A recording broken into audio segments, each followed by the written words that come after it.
हाँ बोलो शालिनी। जय श्री माता जी। आज का ध्यान बहुत खूबसूरत रहा। मैं बहुत सारी वर्कशॉप्स मैंने अटेंड की हैं और जूम सेशंस में भी रेगुलर रही हूँ, लेकिन आज की अनुभूति मुझे पहली बार ऐसा मतलब संगठित हो रहा था।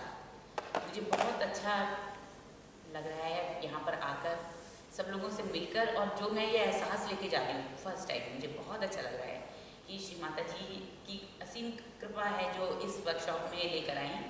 और मुझे जो ये एहसास मिला है इसमें दिन प्रतिदिन हर क्षण मतलब बढ़ोतरी होती रहे, मैं यही चाहती हूँ। मतलब मैं यही बहुत इच्छा थी मेरी कि मैं मतलब मेरी सहज में और मेरे को ध्यान से बहुत ज़्यादा है, लेकिन मेरे खुद के मन के इतने विकार इतने ज़बरदस्त रहते हैं कि मैं उस चीज़ को पाके भी पाना चाहती हूँ, लेकिन बहुत वो रहता है डिस्ट्रैक्शन। लेकिन अब 2 ही दिन रहे हम साथ में, इतनी अच्छी अवस्था में रहे, सब लोगों के साथ मिलके बहुत अच्छा लगा, और उसी के वजह से सब चीज़ों से हटते चले गए, और आज का ध्यान से मुझे बहुत सुकून मिला, बहुत अच्छा लगा। जय श्री माता जी। ऐसी वर्कशॉप आगे भी होती रहें और हम लोग मिलते रहें, इस तरह से उन्नत करते होते रहें, यही आशा है। आमीन। बहुत अच्छा लगा। चलिए, हाँ, हमें भी बहुत अच्छा लगा, आपको यहाँ आनंद आया, बहुत अच्छा और लगा। जो रमनी बहन के ज़रिए ये घटनाक्रम घटित कराया है ये सब। दीदी ने कहा, मेरा तो पक्का लग रहा था, बेटी का थोड़ा सा था, डाइसी लग रहा था कैसे जाना है क्या। फर्स्ट टाइम आई हुई थी शादी के बाद, तो मतलब थोड़ा सा मैच नहीं हो रहा था, तो रमनी दीदी बोली तुम्हारा नाम लिख देती हूँ, तुम्हें तो आना ही है, तुम दोनों को आना है। बस ये सेंटेंस पे मुझे तो पीछे मुड़ के देखना ही नहीं था, मुझे तो आगे बढ़ना था। ये दीदी ने कहा कि ना तुम ऐसे, मुझे पता है तुम लोग तो आओगे, बस फिर क्या था। फिर मौली को भी थोड़ा सा कहा, फिर हो ही गया, श्री माता जी करने वाली। ये बात तो सही है। ओके, अच्छा, जय श्री माता जी जय श्री सबको। माता जी। जय श्री माता जी, बहुत अच्छा लगा सबके साथ। हाँ, हमारी सोनिया बहन की बात बीच में रह गई थी। निशा, अभी आता हूँ आपकी तरफ, मुझे याद आया। जय श्री माता जी। संजना, बहुत अच्छा लगा बच्चे। श्योर श्योर श्योर, फिर मिलेंगे, फिर ऐसी ही किसी वादियों में मिलेंगे।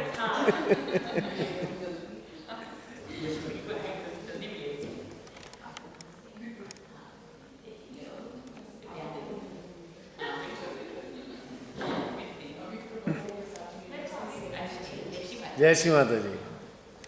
हाँ सोनिया बहन, बीच में आपकी बात रह गई थी, मैं भूल गया फिर। जी जी जी जी जी, बोलिए। एक और बात जो मन में बहुत ज़्यादा असर डालती है, तो बहुत डाला है। क्या है? एक बात है ऐसी जो मन को बहुत ज़्यादा असर डाला है उसने, हाँ बताइए बताइए। कि जैसे किसी माता जी ने कहा है कि जो कोई होगा माई का लाल वही माई को पाएगा। अच्छा, हाँ, तो ये इतनी माँ ने बोला है ऐसा? अच्छा। तो ये बात इतना अंदर से मुझे इतना करती थी कि हम हैं वो माँ, हम बनेंगे, हम हैं वो लाल, हम हैं। बस वो बहुत आगे लाने के लिए बहुत विवश करती थी मन को कि कब होंगे हम ऐसे, कब होंगे हम ऐसे जो माँ मांग रही है। फिर माँ फिर 1000 से जो भी मांग रही है, उनको भी बहुत मन था कि कैसे होंगे हम, उस लिस्ट में आएगा कि हमारा नाम, हमें वहाँ जाना है, उससे पहले तो रुकना नहीं है। उन 1000 लोगों में हमारा नाम आ जाएगा, तो ऐसा क्या करेंगे वहाँ तक पहुँचे हम। 2-3 बातें ऐसी जो बहुत ही मुझे अंदर से बहुत करती थी, सोच के करना है कैसे करें, लेकिन करना है कैसे करें। वहाँ तो वही कि वही थे हम। अब लग रहा है? अब लग रहा है कि शायद कर सकेंगे कुछ। अभी भी लग रहा है कर सकेंगे? अभी लग रहा है हुआ नहीं? जैसे चित्त पे ख्याल रखना, वो इधर उधर हो जाता है, बार बार इधर उधर हो जाता है। वो एक्चुअली कोई समस्या नहीं होती है, वो इसी प्रक्रिया का ही हिस्सा है। आप उस प्रक्रिया में शामिल हैं, इधर उधर होना कोई दिक्कत नहीं है। लक्ष्य से हट जाना दिक्कत है, इधर उधर होने में कोई फर्क नहीं पड़ रहा। आपने कभी साइकिल चलाई है बचपन में? जब हम चलाते हैं साइकिल शुरुआत में, तो साइकिल का हैंडल बड़ा हिलता रहता है, कभी इधर होता है कभी इधर होता है, लेकिन हमारी यात्रा चलती रहती है। तो ये भी बिल्कुल साइकिल की यात्रा समझिए कि हम इस यात्रा पे चल रहे हैं ना, थोड़ा इधर हो गए थोड़ा उधर हो गए, लेकिन चल रहे हैं, लक्ष्य सामने है। लक्ष्य स्वयं श्री माता जी है। तो हृदय कुछ कह ही रहा होगा कि हाँ भाई अब तो कुछ हो ही जाएगा, जो इच्छा थी कहीं ना कहीं पूर्ण हो रही है। अभी तक मैंने अपने आप को करेक्ट नहीं किया, कुछ डाला नहीं है कि मुझे मोह हो रहा है तो क्यों हो रहा है, मतलब ऐसी कोई चीज़ मैंने करेक्ट नहीं करी अभी तक अपने आप को। अब मैं सोच रही हूँ कि हाँ सब करते हैं, ऐसे भी होता है कि अपने आप को भी करेक्ट करते हैं, ऐसे भी हो रहा है देखो ना। तो अब मैं आप लोग को वर्क करूँगी कि हाँ क्या हो रहा है। अभी तक तो मैं जैसी थी महसूस वैसे ही हूँ, कुछ करेक्ट नहीं किया अपने आप। अच्छा, तो अब लग रहा है कि हाँ, सब कर रहे हैं तो मुझे भी करना है। हाँ करके देख लीजिए कैसा लगेगा, अगली बार बता देना।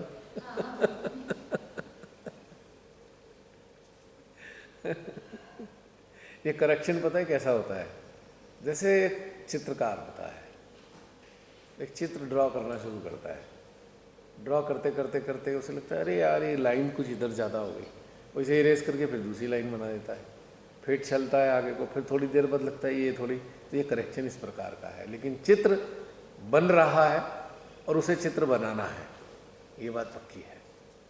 करेक्शन हल्के फुल्के होते हैं, ज़्यादा लंबे चौड़े कलेक्शन की ज़रूरत नहीं है। और इसकी सबसे बड़ी विशेषता मुझे आप सबकी ये लगती है, आप सबकी, मैं इसको बहुत अच्छा मानता हूँ कि आप सब बहुत अच्छी चेतनाओं के रूप में हो, जो स्वीकार करते हो कि हाँ हमारे अंदर ये वाली प्रॉब्लम है, ये वाली प्रॉब्लम है, ये वाली प्रॉब्लम है। हिपोक्रेसी नहीं है, डिप्लोमेसी नहीं है, ऑनेस्टी के साथ कहना हाँ मैं यहाँ चिपक गया, मेरे को ये हो गया। और यही वो गुण है, यही वो विशेषता है जो श्री माता जी से एकाकारिता की तरफ ले जा रही है।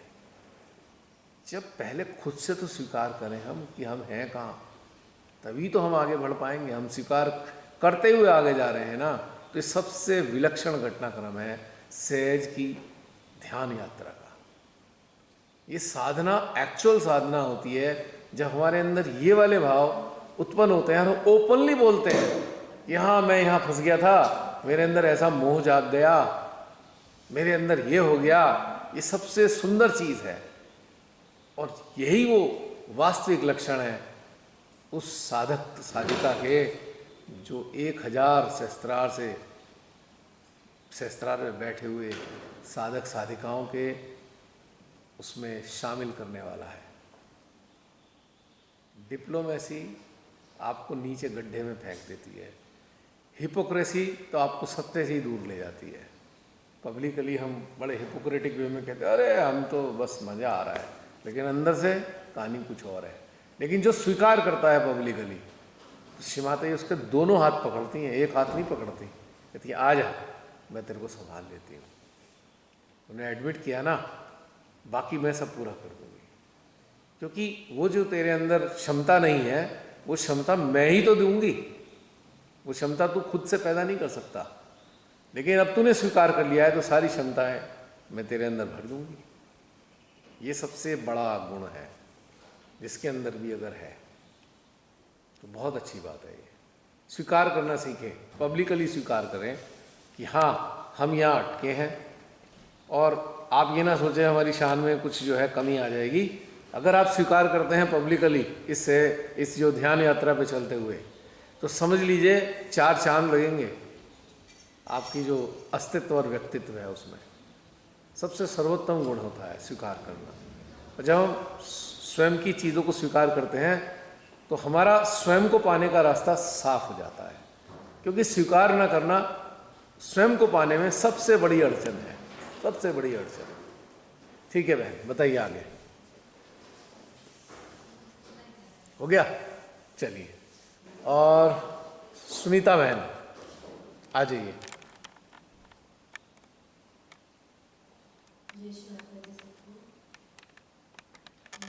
बहुत अच्छा लगा, जॉयफुल स्टेट, जॉय से सभी ग्लो कर रहे हैं, शाइन कर रहे हैं, बहुत ब्यूटीफुल लग रहा है। और यही जॉयफुल स्टेट में हम उधर भी रहेंगे, जुड़े हुए सबके साथ।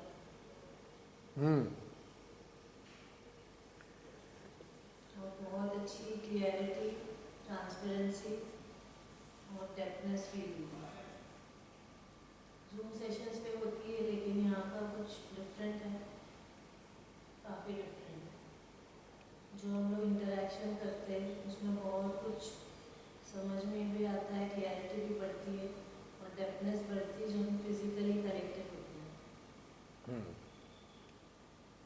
बहुत अच्छा लगा। कोई शब्द तो कह दीजिए, शब्द कुछ सहजियों के लिए जो इस वीडियो से जुड़े हुए हैं। सभी अपने सहजता सेंटर हाथ को समझे। जैसे अगर जो सहज योगा कर भी रहे हैं, माँ ने तो सातों चक्रों के बारे में बताया, 8 चक्र के बारे में भी बताया, लेकिन कोई 8 चक्र को जानना ही नहीं चाहता। उसे सहजता तक पहुँच गए तो उनको ऐसा लगता है कि हमने सब कुछ पा लिया। मूलाधार से सहजता का रास्ता है, लेकिन जगदम्बा तो हमारे हृदय में बैठी है, उसको तो कोई फील ही नहीं कर रहा, ना महसूस कर रहा है, जो हमारे अंदर ही है, लेकिन हम बाहर प्रैक्टिकली जो भी कर रहे हैं उसमें उलझे हुए। वो सहज योगा नहीं है, ना वो माँ का ध्यान है। वो सिर्फ मेंटल लेवल पे खुद को सेटिस्फाई करने के लिए जो कुछ भी हो रहा है वो हो रहा है, ना उसमें वो कुछ पा रहे हैं। और जो लेवल है सहज योगा का उसको भी डिग्रेड किया जा रहा है उसकी वजह से, किसी का भी नहीं हो रहा। बेटर है इस बात को समझे कि वो कर क्या रहे, वो नहीं समझ रहे तो फिर छोड़ दे, एटलीस्ट जो है उसको खराब नहीं कर तो चुके हैं, लेकिन जो है थोड़ा बहुत, जैसे आज सुबह टेंशन दिया तो जो सफोकेशन फील हुआ, कितना जबरदस्त सफोकेशन था। उससे पता चल रहा था कि क्या लेवल हो रही है, कहाँ क्या जा रहा है। कि छोड़ ही दो अगर नहीं समझ में आ रहा है, सिर्फ करने के लिए मेंटली करने से कोई मतलब नहीं।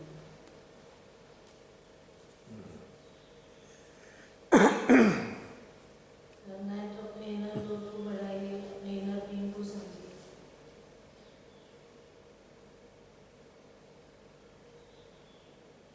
जी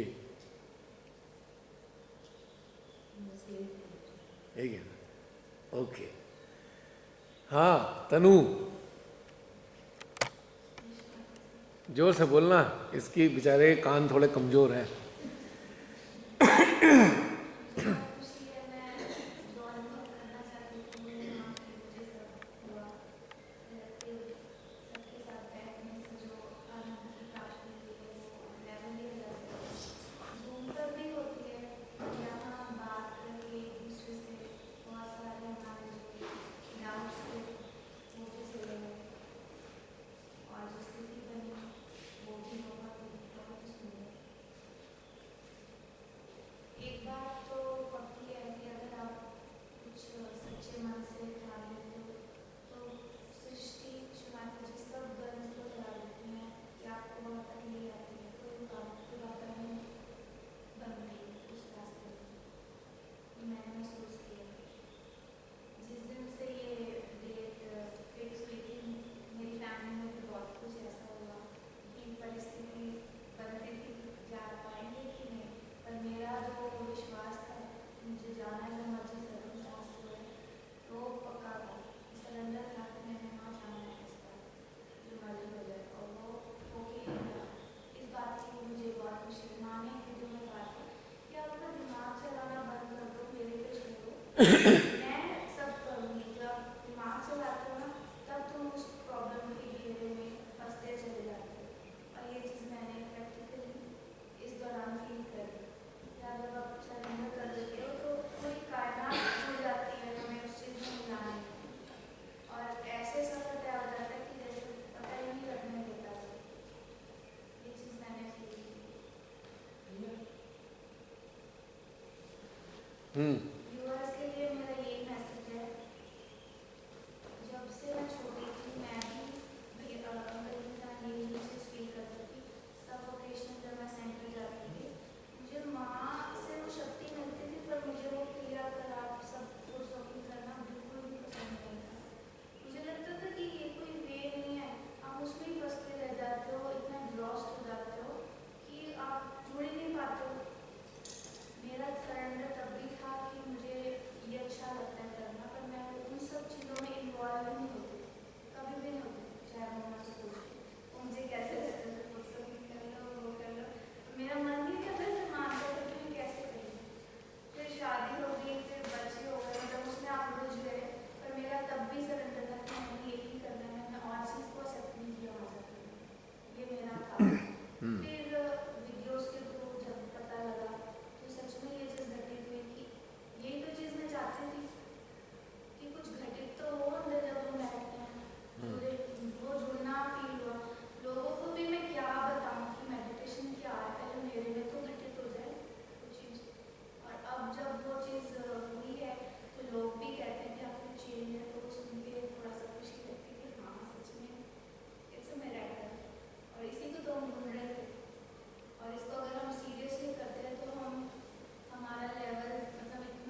बहुत बढ़िया तनु, बहुत सुंदर। हाँ बहन जी, बराबर में बैठी हैं आपके। लता बहन। जय श्री माता जी। आज सुबह का ध्यान बहुत ही अच्छा था।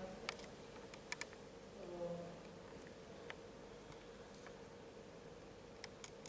ये जो हम चाहते हैं वो हमें जीवन में मिलता है। जी।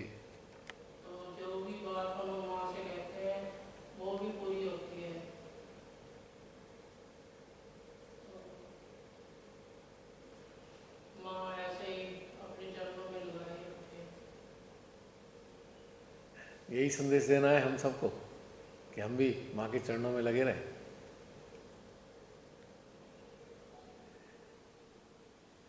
चलिए बढ़िया है। इधर जरा बहन जी आगे को आ जाओ। अरे आपसे ही कह रहा हूँ मैं ऋतु बहन से।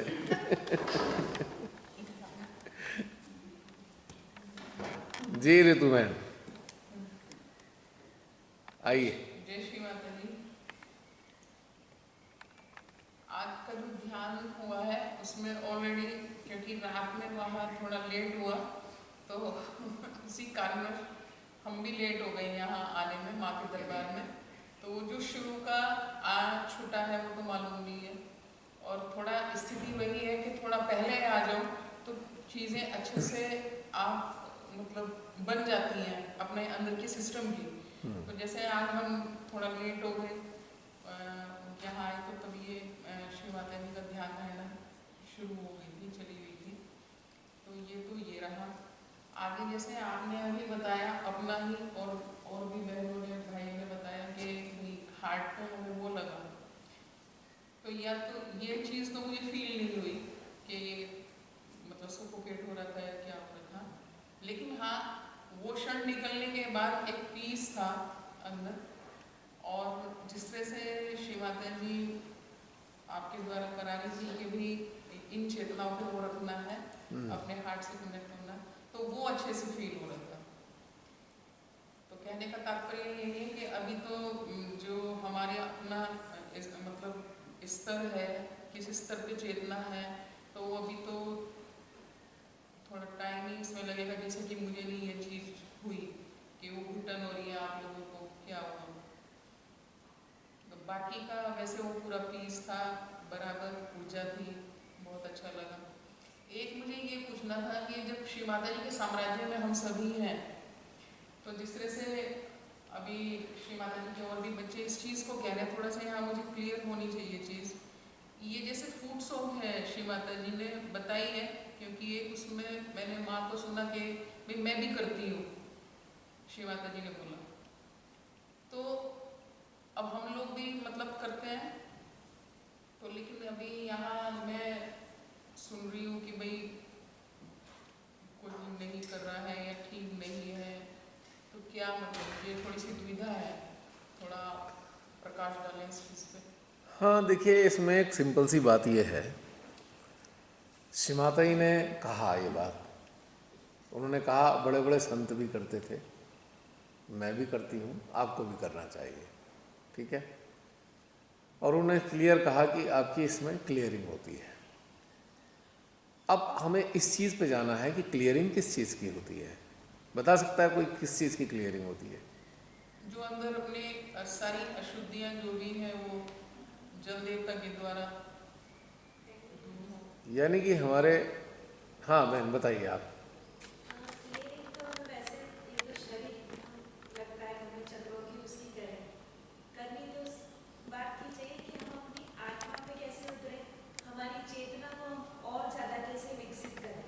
जो समझ में आता है उस चीज की होनी चाहिए। और जो हम बाहर से नेगेटिव भी एब्जॉर्ब करते हैं ना, उसके लिए भी कुछ बताई गई है ना कि हमारे मतलब जब हम ध्यान में बैठते हैं तो बाधा पैदा ना करे, इसलिए भी बिल्कुल सही बात है। तो जो जब हम इससे जुड़ जाते हैं तो ऑटोमेटिकली सारी क्लियरेंस हो जाती है हमारे दिमाग में, और हमें कोई वो चीज़ की महसूस ही नहीं होती। अब बहन ने प्रश्न किया है, जो और कोई बताना चाहे बहन के प्रश्न के उत्तर में, कोई और? इस बारे में। 5 एलिमेंट्स के लिए फिर सोचा होगा, मुझे ऐसा लगता है। हाँ जी, 5 जो अपने पंच तत्व है उसको बैलेंस करने के लिए वो तो सब बता ही रखा है, लेकिन हमें क्या लगता है, हमें अपनी बात बतानी है कि हमें क्या लगता है इस बारे में, हमें वो बताना है कि आपके हिसाब से 5 एलिमेंट बैलेंस होते हैं। ओके, और कोई बताना चाहेगा? मुझे लगता है कि हाँ, ये जो फूड शॉप जैसे करते हैं, तो जब हम बहुत अंदर से हम या तो कुछ थोड़ा ऐसे डिस्टर्ब रहते हैं या कहीं आके बहुत हैवीनेस हमें फील होती है, और उस टाइम में हमारा अगर वैसा स्टेट नहीं होता कि हम ध्यानस्थ हो सके, तो उस ध्यानस्थ होने से जो ये पहले का प्रोसीजर करते हैं, या अपनी बॉडी को लाइट वेट में लेने के लिए या अपने को वहाँ कनेक्ट करने के लिए, तो ये मुझे एक अच्छा वो लगता है कि उसमें हमें 2 मिनट 5 मिनट फूड स्टॉप किया तो हम बहुत फ्रेश हो जाते हैं, फिर हम वहाँ कनेक्ट होने में फिर हमें इजी हो जाता है। बिल्कुल जैसे कहीं बाहर से बहुत ट्रैवल करके आते हैं तो बॉडी ऐसे होती है, तो एक उसमें फूड स्टॉप करते हैं तो बहुत अच्छा सा फील होता है, बॉडी भी लाइट होती है।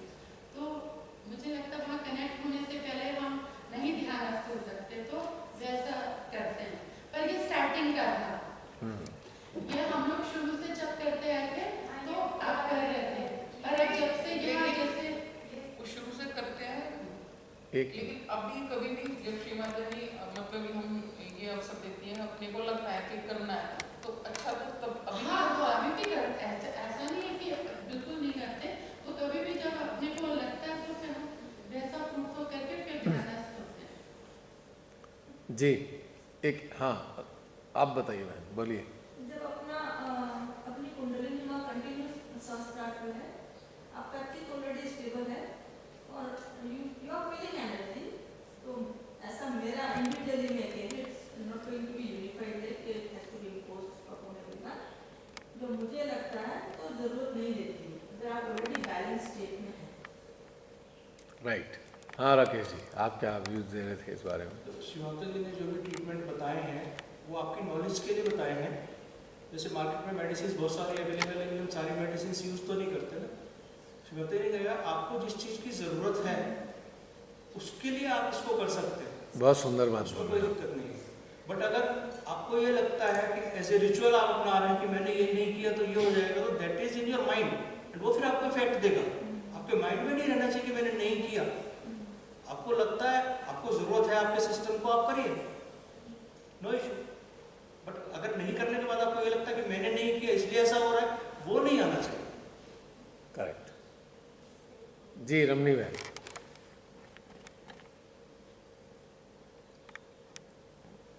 मुझे ऐसे लगता है कि हम जब पहले कुछ नहीं किया करते थे ना, तो ये एक रिचुअल सा बन गया था, हमें करना है।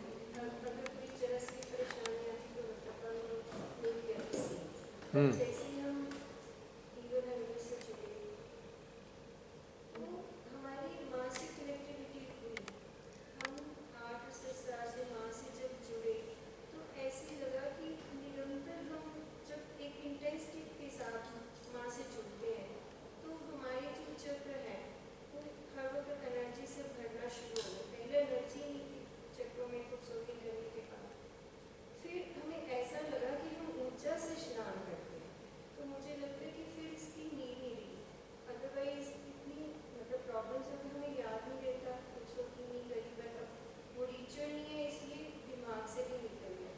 काम तो हो रहा है ना, हमारी कनेक्टिविटी है, हम ऊर्जा से स्नान करें, ऊर्जा से भरे हुए चक्र नाड़ी, तो मुझे लगता है कि मैंने ऐसा फील किया। और कोई इस विषय में बताना चाहे?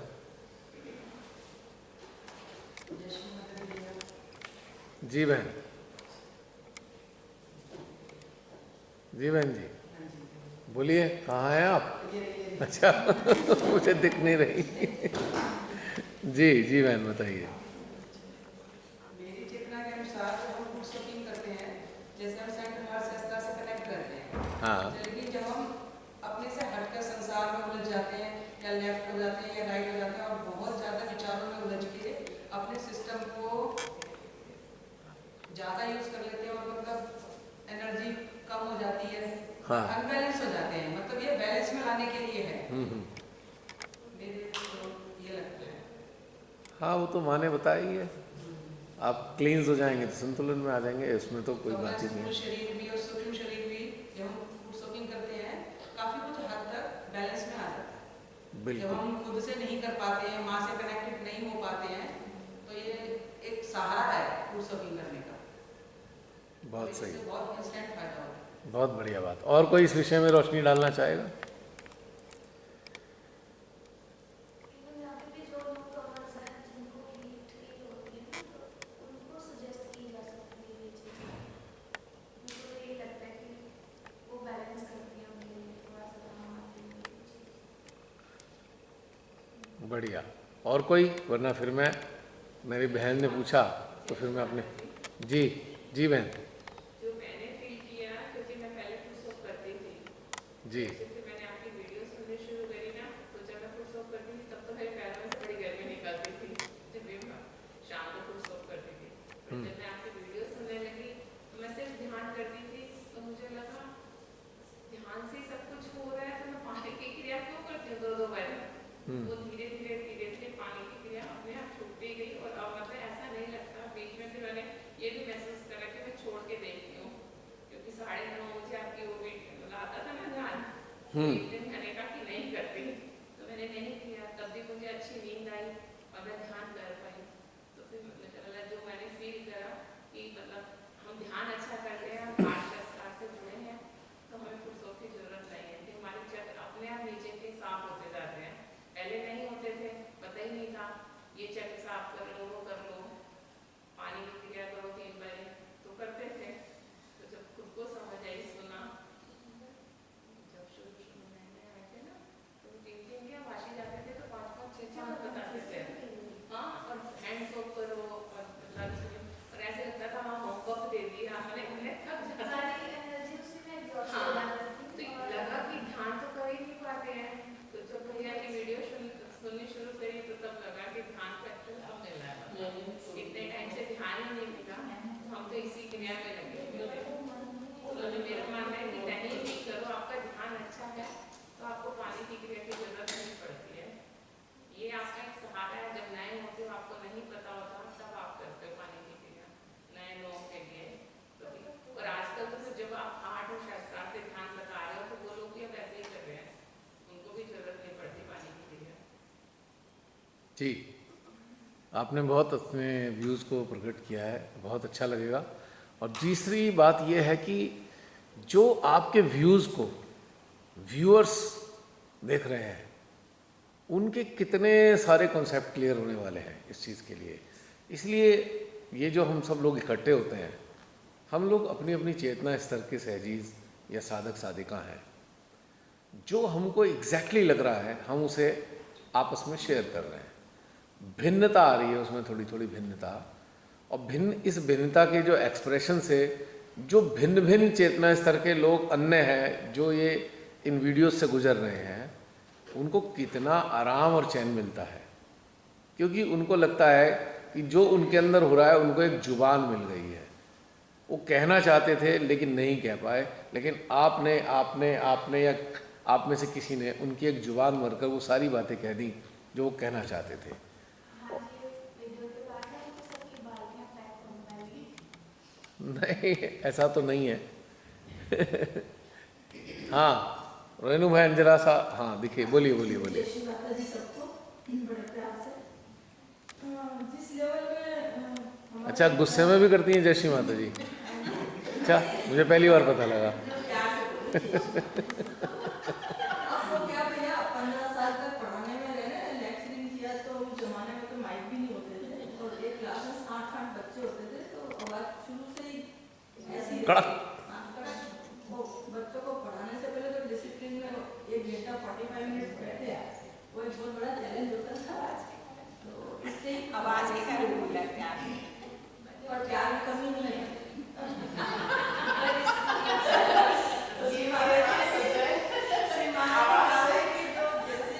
आत्मा से जो स्पिरिचुअली होगा वो बहुत ओरिजिनल रहेगा, वो बनावटी या बहुत ज्यादा कर्टियस में ये नहीं करी कि जो बहुत प्यार से अच्छे से बोल पा रहे हैं, वो और बनावटी, but in general I am saying कि वो बहुत ज़्यादा स्वीटली और ऐसे नहीं कर सकते। माँ की एक स्पीच है कि भाई बहुत- तनु थोड़ा सा हेड डाउन कर लेना। स्पीच लाइक, तो मुझे थोड़ा सा रिलीफ हुआ कि मेरी आवाज़, मैंने इस बारे में आपको भी कहा से बात की, मेरी आवाज़ को मैं कैसे करूँ, मेरी आवाज़ को तो हो नहीं सकती, कुदरत ने जो दे दिया है वो तो जी बस यही है। हालांकि आपने मुझे इनवाइट तो नहीं किया, तो मैंने डेकोरम तोड़ के दी। उससे कोई मतलब नहीं होता। यहाँ आमंत्रण देना निमंत्रण देने की कहानी कोई नहीं है। आया था तो उस समय बता spontaneous expression is always welcome. जिस लेवल की अवेयरनेस यहाँ पर है, वो अवेयरनेस वो सारा फेस करना चाहेगी। आप समझ पाएंगे मैं क्या कहने की कोशिश। फूड सोकिंग क्यों करते हैं? इम्बैलेंस है, लेट द इम्बैलेंस कम। हमें अब ईश्वर से मिलना है ना, तो ये ह्यूमन लेवल की जो हमारी कंडीशनिंग जो हम लोगों ने कल डिस्कस की थी, वो सब चीजें स्टोर है, तो उसको फेस करें ना।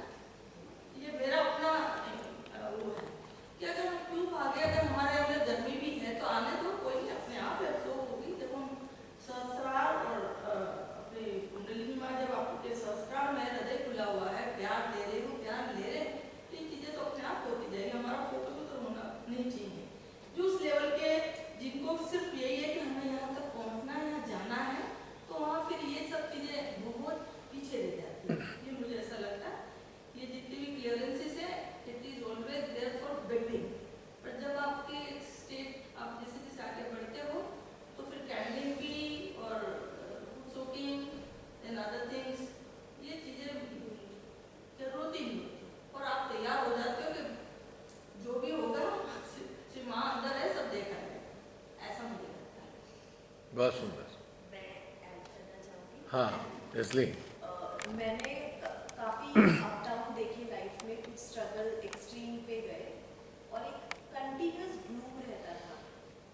तो मतलब कुछ सेजीज थे, वो कहते थे तुम लेफ्ट क्लियर करो, देखो तुम्हारा ठीक हो जाएगा, करो तुरंत। तो मैं कहा मुझे आता नहीं है, थोड़ा सा कर दो।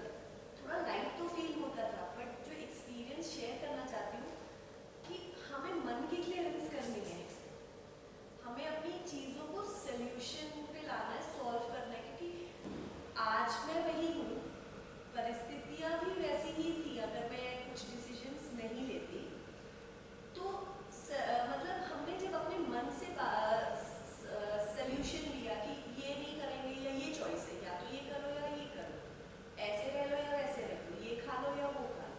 तो जब हमने प्रैक्टिकली चीज़ों को अडेप्ट किया, अंडरस्टैंड किया, एक्सेप्ट किया, चेंजेस उसी से आए। ट्रीटमेंट इज समथिंग, हम अपने मन को बहला रहे हैं क्योंकि हम कुछ चीज़ें एक्सेप्ट नहीं कर रहे। मन हमारा जकड़ जाता है, अटैच हो जाता है, हम सोचते हैं क्लियरेंस कर रहे हैं तो ठीक लगेगा, और वो होता नहीं है। वो कुछ मिनट्स आवर्स के लिए रहता है। मैं ये ऐड करना चाहती हूँ। ठीक है। देन इट डजंट हेल्प, मैं ये कहना चाह रही हूँ, लेकिन it's a temporary support system. But what we have to, जैसे whatever treatments have been suggested, it's a temporary support system for your body, but we have to reach the spirit. So to reach the spirit you have to dissolve the mind. Beautiful, that's very beautiful. बहुत सुंदर बात बताई तुमने। अपना consciousness साफ हो तो सबसे ज़्यादा है वो क्लींजिंग होता है, ना कि ये सब चीज़ें। और कोई व्यूज देना चाहते हैं? जी बहन। जब ये लोगों की अवेयरनेस ही डेवलप नहीं, तो ये सब चीज़ें वो समझ ही नहीं पाएंगे, इसलिए वो सपोर्टिव सिस्टम के साथ ही चलते हैं। राइट, अगर अवेयरनेस डेवलप होगी तो ही तो ये चीज़ें समझ पाएंगे। करेक्ट ये चेतना ये सब ले ही नहीं रही है, जर्नी नहीं कर रही, तो कहाँ से समझेंगे? करेक्ट। ऑप्शन क्या है? यही ऑप्शन है, इजी ऑप्शन, उसी से काम चला रहा है। और कोई शेयर करना चाहे? बड़ा बढ़िया बात है ये, और इस बात से बहुत सारे लोगों को लाभ होने जा रहा है। मुझे ऐसे लगता है जिस तरफ हमारी अवेयरनेस होती है ना, हमारे अंदर थॉट भी वैसे ही आते हैं। अगर हम ये जो फूड स्टॉपिंग वगैरह ये सब करते हैं, अगर हमारा रुझान इस तरफ होगा तो हमें वैसे ही उधर करते चले जाएंगे कि हाँ ये कर रहे हैं। लेकिन जब हम ध्यान की तरफ जागरूक होते हैं तो हमें उसी से रिलेटेड थॉट आएंगे कि नहीं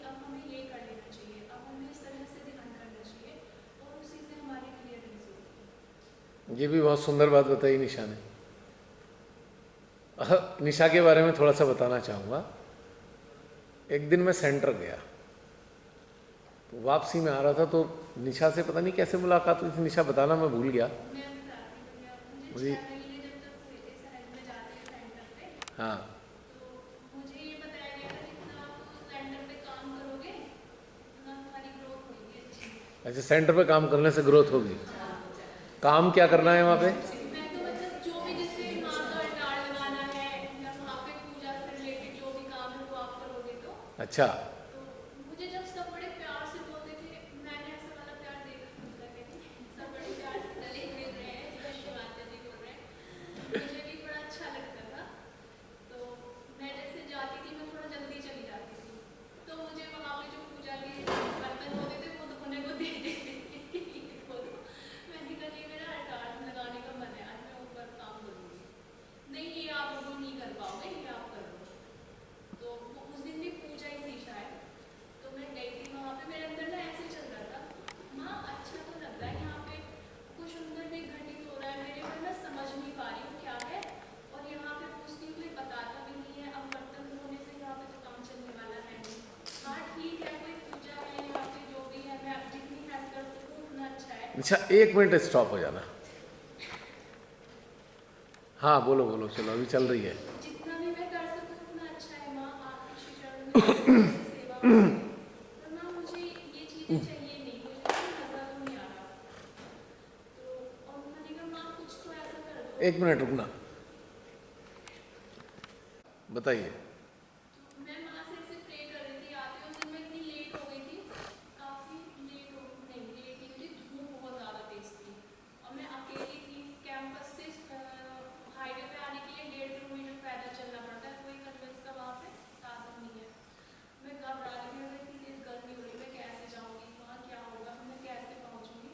और इस समय मुझे मज़ा नहीं आ रहा। मैं यहाँ अकेली हूँ, तो मेरे से किसी ने नहीं पूछा कि तुम्हारी हेल्प कर दे, और यहाँ पे हेल्प के लिए मुझे बताया जा रहा है कि ये काम ऐसे सब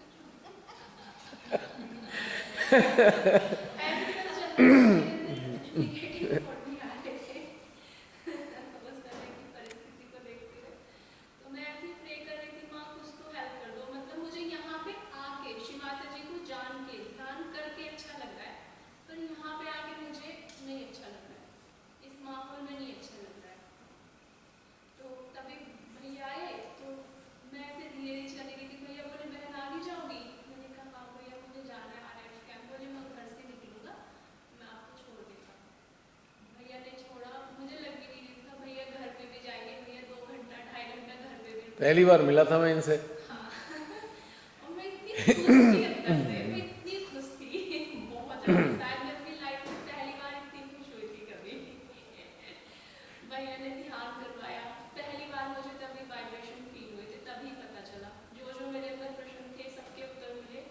और उससे मेरे अंदर सेटिस्फेक्शन आ रहा था कि हाँ ये चीज़ ध्यान में, ये चीज़ जरूरी है, ये मुझे चाहिए थी, इसके बिना मुझे अधूरा लग रहा था। उस दिन मुझे पहली बार लगा कि हाँ मुझे आज माता जी के बारे में सच में पता चला है। तो तब वही ऐसे मिली थी और तब से मतलब मैं बहुत जल्दी छूट गई चीज़ों से छूट गई। और मुझे अच्छा भी नहीं लगता था। एक बार मटका रखा दिया था मुझे कह के कि आपको लेफ्ट की प्रॉब्लम है और आप मटका रख लो। मैं मटका रख के बहुत ज़्यादा परेशान हो गई थी। वो मैं हटाई दी थी, 7 दिन के लिए बोला था, मैं तीसरे दिन जाके फेंक आई थी उसको। तो मुझसे नहीं। तो मटका रखने से क्या प्रॉब्लम लगी तुमको?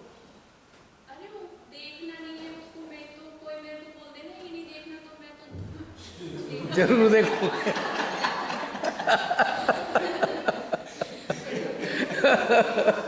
मुझे अगर देखने को वो तो चिपक जाएगी, सच्ची फेंकी तो जो है वही ठीक है।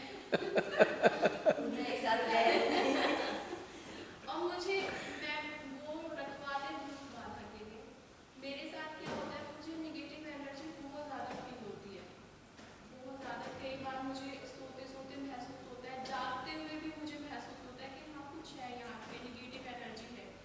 मेरी बॉडी में रिफ्लेक्शन भी आता है। तो मैं सिर्फ सहस्त्रार मध्य हृदय से जुड़ के शिवासन के लिए प्रेयर करती हूँ, और वो प्रेयर होने के बाद मेरे से वो चीज़ें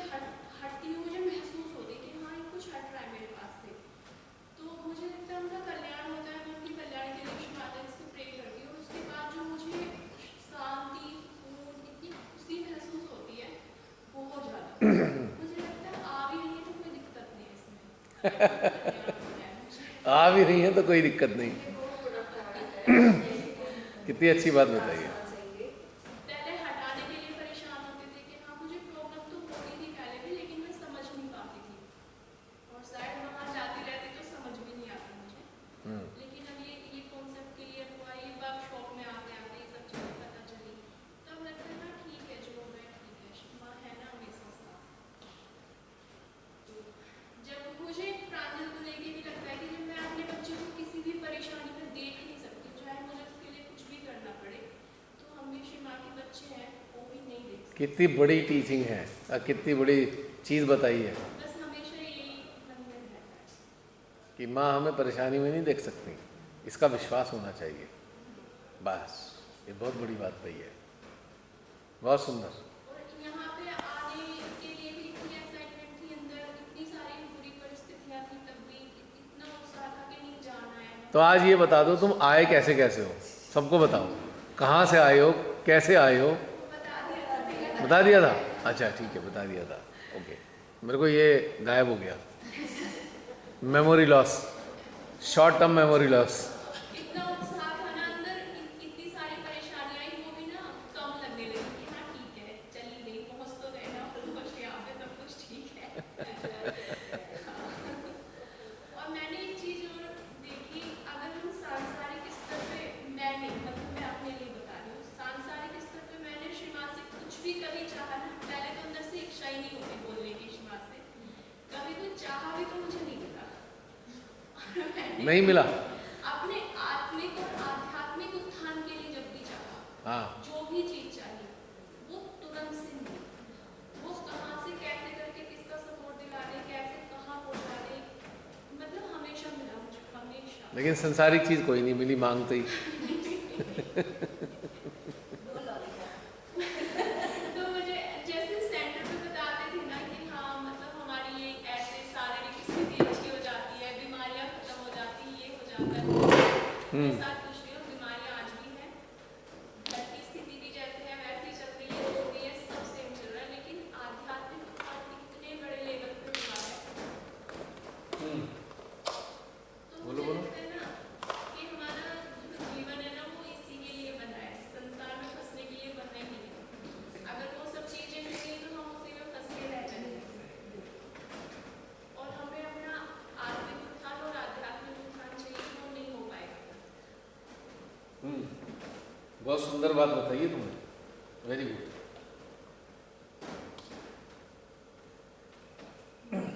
और बताओ,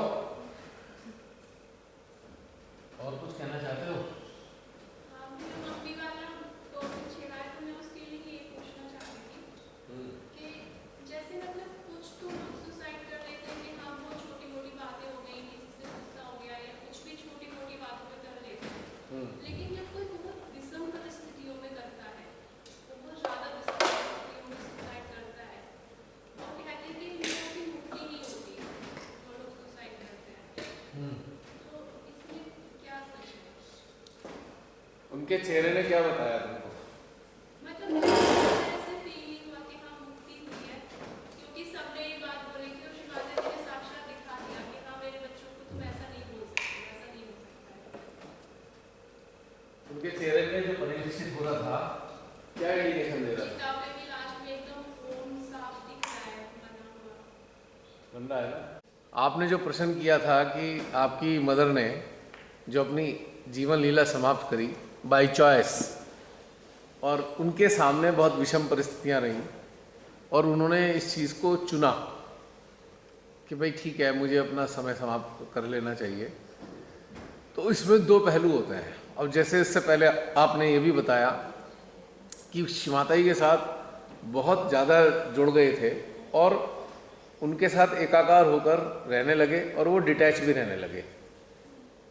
यानी कि उनको माँ से जुड़ते जुड़ते जुड़ते जुड़ते ये लगने लगा जिस संसार में मैं मौजूद हूँ शरीर रूप में, वो मेरे लिए निरर्थक हो गया है। सार्थक क्या होता है संसार में रहना? यदि हम अपने उस सत्य को पाने के लिए हम प्रयास कर रहे हैं और हम उस तरफ चल रहे हैं, जैसे हम सब लोग यहाँ इकट्ठे होते हैं, तो हमारे जीवन का ये सार्थकता है कि हम उस डायरेक्शन में जा रहे हैं जिसके लिए हमारा जन्म हुआ, उस चीज़ को अचीव करने के लिए। तुम्हारी मम्मी ने वो चीज़ 2-2.5 साल के अंदर अचीव कर ली, यकीनन अचीव कर ली। तो उसके बाद उन्हें अपने जीवन की उपयोगिता समझ नहीं आ रही कि अब मैं क्या करूं इस जीवन का, क्योंकि उनके सारे में जो जुड़े हुए लोग हैं वो विपरीत जीवन जी रहे हैं और उनको लग रहा है कि भाई ये लोग, ये जो उनको ये लगा होगा कि मैं यहाँ पे अनवांटेड हूँ, मतलब मेरी किसी को आवश्यकता नहीं है यहाँ पे, उनको ये लगा होगा। और दूसरी चीज़ आपने बताई भी थी कि सब लोग उनको उल्टा सीधा कहते रहते थे कि भाई आप ऐसे हो ऐसे हो, और किसी को तकलीफ देती नहीं थी, वो किसी को परेशान करती नहीं थी, लेकिन सब उनको तंग करते रहते थे किसी ना किसी वजह से। तो उनको ये लगने लगा कि मेरे जीवन में मुझे किसी के लिए कुछ करना था, तो तब तो अच्छा भी लगता है। आप किसी के लिए जीवन में कुछ करते हो तो आपको लगता है कि हाँ मेरा जीवन का एक उद्देश्य है।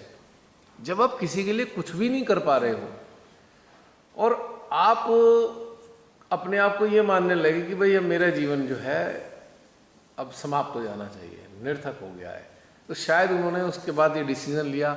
अब चूंकि श्री माता जी के साथ एकाकार हो गए थे तो उन्होंने अंदर ही अंदर श्री माता जी से कह भी दिया होगा मैं तो अब स्थूल रूप में तो आपके साथ जुड़ी हुई हूँ, अब मैं शरीर का त्याग करके आपके साथ आपके चरणों में विलीन होना चाहती हूँ।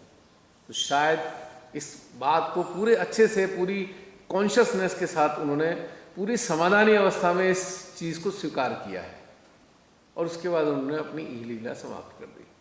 अब मम्मी के ये थे, पापा की गोद में सर था, हाँ, ऐसे हाथ पकड़े थे मम्मी के। हाँ, मम्मी ने कहा कि अब मुझे छोड़ो, हाँ, मैं जा रही हूँ, मेरा जाने का टाइम आ गया, मेरा यहाँ बिल्कुल मन नहीं लगता है। देखो मैं कोई बंधन नहीं चाहती कि तुम मेरे हाथ में पकड़ो, मेरे हाथ छोड़ दो, ये कर।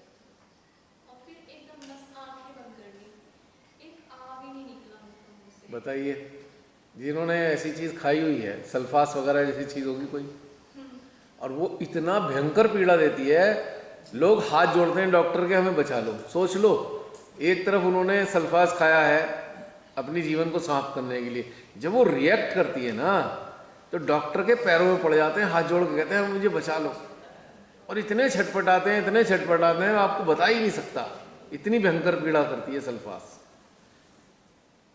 अब देखने में, सुनने में ये कहेंगे बड़ा यार ये तो बड़ा गलत काम कर दिया उन्होंने अपने साथ में,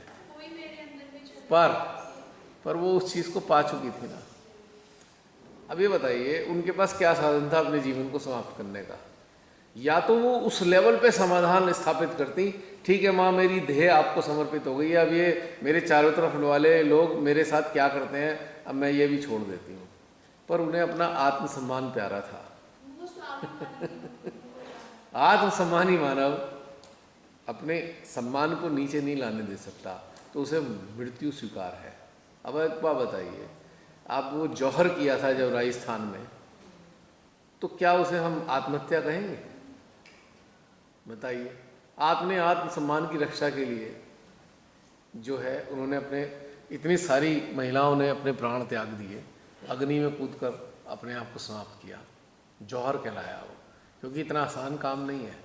ऐसे ही जब अंग्रेज़ों ने बहुत ज़्यादा सताया था तो मुझे सुना है कि पंजाब के अंदर बहुत लोगों ने एक कुएं में कूदकर अपने जीवनों को समाप्त किया था। जलियांवाला बाग में वो तो गोलियां खाई थी। कुछ ऐसा भी चक्कर था कि जब वो कुछ और भी हो गया था, कुछ अपनी सम्मान को बचाने के लिए। तो आत्मसम्मान की रक्षा के लिए जब हम अपने जीवन को समाप्त करते हैं उसे हम आत्महत्या की श्रेणी में नहीं रख सकते। चंद्रशेखर आज़ाद ने अपने पिस्टल से ही अपने को गोली मारी उस आत्मसम्मान की रक्षा करने के लिए। तो ये कहीं ना कहीं इवन हिटलर ने इतना सताया लोगों को, फिर भी उसे लगता था कि भाई ऐसे नहीं, मैं हार गया हूँ, मैं उसको अब मैं बर्दाश्त नहीं कर सकता। उसके अंदर भी कहीं ना कहीं आत्मसम्मान था कि हार मैं बर्दाश्त नहीं करता, उसने अपने जीवन को समाप्त कर लिया। सुनने में अच्छा नहीं लग रहा है, पर अगर उस परिस्थिति में अपने को रख के देखो, कभी भूल के भी गलती से एक परिस्थिति में रखो कि आपकी चारों तरफ लोग बेइज्जती करे जा रहे हैं और आपकी स्थितियाँ ऐसी हैं बाहर भी नहीं जा सकते, तो आपके पास ऑप्शन क्या बचता है? मैं इसके फेवर में नहीं हूँ, मैं तो विपरीत स्थितियों में रहने वाला हूँ। मेरा तो मामला दूसरा है, लेकिन एक आम आदमी की सोच कुछ अलग होती है। मेरी सोच तो क्या है, आत्महत्या ही क्या करनी है, 2-4 को निपटा के मरो, क्या फायदा। भाई मैं तो उनमें से हूँ भाई। फिर अगर मुझे ऐसा लगेगा भाई मेरे लिए मुश्किल हो रहा है, मैं लिस्ट बनाऊंगा मेरे आसपास कौन कौन नालायक लोग हैं जो मानवता के खिलाफ है, मैं उनका कांड करके ही मरूंगा, पक्की बात है। तो मेरा स्वभाव अलग है, इसमें मैं इसलिए टिप्पणी नहीं दे सकता। लेकिन एक चीज़ को अनुभव अवश्य कर सकता हूँ, जो अपने आप को इस यंत्रणा के अंदर पा रहा है कि जैसे उसका कुछ रह नहीं गया है, अब उसके जीवन में करने को कुछ नहीं है, तो फिर जो है उसको अगर समाप्त कर रहा है तो मैं उसे गलत भी नहीं मानता। क्योंकि वो जो चेतना है वो क्या अपने आप को समझ पा रही है, क्या आंकलन किया है उसने, तब जाकर इतना बड़ा डिसीजन लिया है। वो भी वो चेतना जो श्रीमाता को शरणागत है, तो इतना बड़ा डिसीजन अगर लिया है तो अब हम उसे ये नहीं कह सकते उसने गलत किया या उसने बहुत सही किया, हम दोनों ही बातें नहीं कह सकते। ये हम उसी पे छोड़ते हैं कि जैसी उसकी अवस्था थी उसने किया, ना इसमें अच्छा किया या बुरा किया, दोनों की कोई टिप्पणी नहीं दे सकता मैं इस मामले में, कहीं से कहीं तक भी। इस बारे में मैं आपको थोड़ी सी जैनिज्म के बारे में बताना चाहूँगा कि एक जो जैन लोग जो अच्छे से जुड़े होते हैं अपने संप्रदाय से, अपने मत से, इनके यहाँ एक प्रथा है कि जब कोई ऐसा बीमार हो जाए और लाइलाज बीमारी से ग्रसित हो जाए तो इसकी एक व्यवस्था रखी है, उसका नाम है संथालन। संथालन में क्या होता है कि वो पूरी कॉन्शियसनेस में अन्न जल का त्याग कर देता है, धीरे धीरे अपनी नेचुरल डेथ की तरफ अग्रसर होता है और अपनी ई लीला समाप्त कर देता है।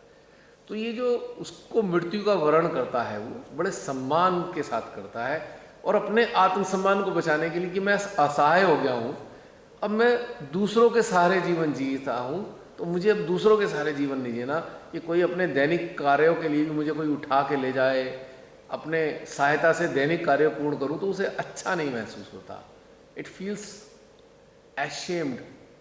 तो उस सम्मान को बचाने के लिए उसने चुनता है कि ठीक है भाई, मुझे अगर वॉशरूम जाना पड़ेगा, अगर मुझे भोजन ग्रहण करूँगा तो मुझे वॉशरूम भी जाना पड़ेगा, या जल पीऊँगा, तो उसने कहा दोनों ही चीज़ त्याग देता हूँ, क्योंकि मुझे बड़ी शर्मिंदगी हो रही है कि कोई मुझे उठा के वॉशरूम तक ले जाए, वो मुझे बर्दाश्त नहीं हो रहा। तो एक संथालन के जरिए एक प्रोसेस है इनके यहाँ, तो इसमें छूट भी है संथालन की, लीगल लेवल पे भी छूट है इन्हें, तो उसमें आराम से वो अपने प्राण त्याग देता है, धीरे धीरे अन्न जल को समाप्त कर देता है वो। और ऐसे बहुत सारे उदाहरण मिले हैं अपने आत्मसम्मान की रक्षा करने के लिए उन्होंने अपनी ई लीला समाप्त की। अब चंद्रशेखर आजाद को हम कोई आइए थोड़ी कह देंगे उन्होंने आत्महत्या कर ली। अब ज़्यादा दूर मत जाओ, विष्णु जी के जो अवतार थे श्री राम, उन्होंने क्या किया था अपने जीवन को समाप्त करने के लिए?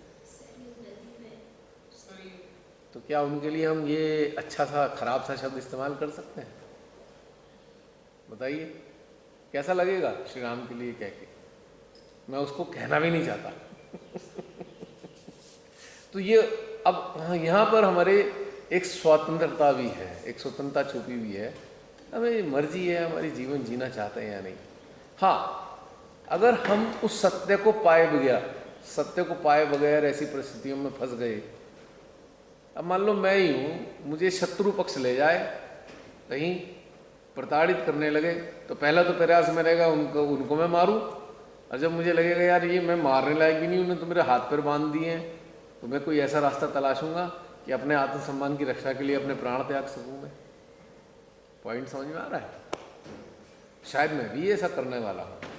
मान लो मुझे लग रहा है भाई इन्होंने मुझे बांध भी रखा है और ये मेरे को रोज मेरा आत्मसम्मान खंडित कर रहे हैं, उस आत्मसम्मान के लिए पहला प्रयास तो यह है कि इनको मार दो अपना आत्मसम्मान की रक्षा करने के लिए, और ये नहीं हो पा रहा है तो भैया ठीक है खुद को समाप्त करो, पर इस घटिया स्थिति से तो बाहर निकलो। दूसरी तरफ श्री माता जी ने अपने एक वचन में बोला कि लोग बहुत से देशों के बाद बताया कि वहाँ तो लोग आत्महत्या करने के नए नए रास्ते ढूंढते रहते हैं। फिर उन्होंने बड़े उससे कहा भी आत्महत्या कर तो रहे हो तुम, पर कोई कहीं जाता आता नहीं है, फिर यहीं आओगे, इसलिए क्यों कर रहे हो आत्महत्या जब यहीं से यात्रा शुरू होनी है दोबारा। तो उन्होंने ये भी बात कही है। पर ये सारी बातों में एक चीज़ छुपी हुई है कि हमारी चेतना उस खास अवस्था में कैसा अनुभव कर रही है। तो अब ये सारे घटनाक्रम उसी पे निर्भर करता है, और उस वक्त जो उसके अंदर आता है उसके हिसाब से वो डिसीजन लेता है। तो इसलिए दोनों ही बातें अनुचित हैं। अच्छा किया ये भी अनुचित है, और बुरा किया ये भी अनुचित है। ये उनका ही अपना एक डिसीजन रहा होगा। लेकिन कुल मिला के ये है कि अच्छी बात यह है कि श्री माता जी के चरणों में आते आते आते आते उन्होंने डिटैचमेंट को भी धारण कर लिया था। धीरे धीरे वो आइसोलेट होती चली गई थी, माँ से जुड़ती जा रही थी, सारे संसार से हटती जा रही थी। तो कहीं ना कहीं उनके अंदर यह आया होगा कि मेरे को निरर्थक जीवन नहीं जीना है। तो जो जीवन मुक्त हो चुके हैं उनके लिए बॉडी का होना ना होना वैसे भी कोई मायने नहीं रखता है। बहुत सुंदर बात बोली है आपने, और मैंने साथ में एक चीज़ जोड़ दी बहन जी, इसमें साथ में एक चीज़ और जोड़ी भी है, आत्मसम्मान। तो इसके आगे तो श्री माता ने स्वयं कहा है, आत्मसम्मान की रक्षा के लिए अगर गर्दन भी कटानी पड़े तो गर्दन भी कटा लो। अब बताइए, ये भी श्री माता ने नहीं कहा है। और ये इक्वली एक्चुअली हमारी अपनी चेतना के स्तर पे डिपेंड करता है कि ऐसी परिस्थितियों में हम क्या करने वाले हैं। और मैं आपको सच्ची बात बताऊं, एक सच्ची घटना मैं नाम नहीं लूँगा, क्योंकि वो मेरी बहन जो है उसको नाम को लेकर मैं उसको खराब नहीं करना चाहता। सहजी बहन थी, अच्छे स्तर की थी, उसको बदकिस्मती से कैंसर हो गया। ठीक है, पहले कीमो शीमो सब चलती रही। वो बाहर रहते थे, यहाँ नहीं थे, इस जगह नहीं रहते थे मेरठ में। तो पहले वो संघर्ष चलती रही। एक मेरे पे अक्सर उनका फ़ोन आता था, पहले भी कैंसर का पता लगने से पहले उसकी मेरी अक्सर महीने में 1-2 बार उनका फ़ोन आया करता था मेरे से। और वो भी जिज्ञासु टाइप की थी, क्योंकि वो सेंटर में जाके उन्हें मज़ा नहीं आता था। तो मैं कहती, कृपा बड़ी थी मेरे से, कृपा वो ऐसे ऐसे ऐसे, ये क्या मेरे अंदर तो ऐसा आ रहा है। तो मैं उनसे बात करता, मैं कहा दीदी ऐसा है, ये चीज़ ऐसे, ये चीज़ जो मेरे को समझ में आता था। तो एक दिन उन्होंने मेरे को कहा, कृपा मैं एक शेयर करना चाहती हूँ। ये बात केवल मेरे हस्बैंड को पता है, बाकी किसी को नहीं पता। और सेकंड पर्सन आ वो कि मेरे को कैंसर हो गया है, और वो भी लास्ट स्टेज का कैंसर पता लगा है। तो क्या करूँ? दीदी इस बारे में मैं केवल इतना कहूँगा, आप श्री माता जी से कनेक्टेड रहिए और कोशिश कीजिए कि इससे बाहर जीत सके। इस चीज़ से डिजीज़ है, आप अगर इच्छा शक्ति रखेंगे तो इससे आप जीत भी सकते हैं। गंभीर स्थिति में थी, बहुत 3rd डिग्री का, मतलब जो लास्ट स्टेज का आपको पता होता है, वो भी अंदर लीवर में प्रॉब्लम थी, लीवर में हुआ था कैंसर। खैर उन्होंने संघर्ष करने की ठानी, कीमो वीमो होती रही, महीना भर 1.5 महीना हुआ होगा, और हालत डिटेरिएट हो गई हालत। तो एक दिन उनका मेरे पास फोन आया, कृपा मैं शेयर करना चाहती हूँ, अब आज मेरा आखिरी दिन है और मैंने डिसाइड किया है कि अब मैं जीना नहीं चाहती। तो इस करके मैंने कहा, दीदी मैं आपसे ये भी नहीं कहूँगा कि आप ऐसा मत करो, और ये भी नहीं कहूँगा ऐसा कर लो।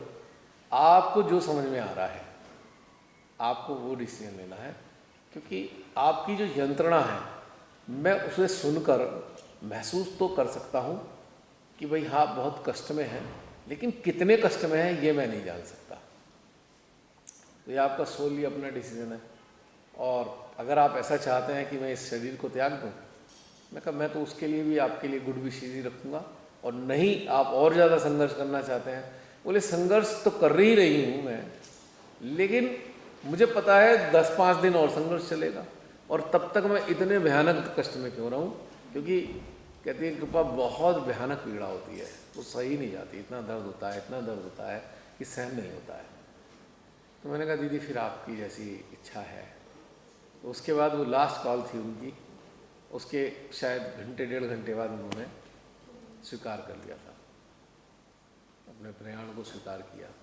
सोचो, मुझे पता है कि 1 घंटे बाद 1.5 घंटे बाद ये नहीं रहने वाले। लास्ट टाइम बात हो रही है, 20-25 मिनट बात हुई उनसे।